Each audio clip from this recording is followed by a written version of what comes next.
இவ்வளவு பெரிய ஸ்டேட்ல 45-50% தான் ஓட்டு போடுறோம். காசு கொடுத்து 10%, கல்ல போட்டு 5%, மூக்குத்தி மோதிரத்துக்கு 5%. 100% மக்களை யார் ஆளணும்னு 20% மக்கள் தான் முடிவு பண்றாங்க. இது டெமோக்ரசி. ஒரு குடிமகனோட குறைஞ்சபட்ச தேசப்பற்று ஓட்டு போடுறதுதான். இன்னும் 3 மணி நேரம் தான் இருக்கு. இந்த சோம்பேறித்தனமா இருந்தவங்க, வீட்டுல சும்மா இருக்கிறவங்க மட்டும் இல்ல, முக்கியமான வேலையே இருந்தாலும் சரி நிறுத்திட்டு போய் ஓட்ட போடுங்க.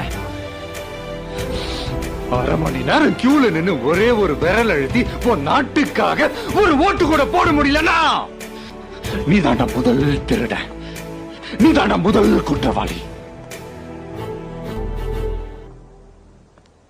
எடாம ஓட்டர் ஐடியா.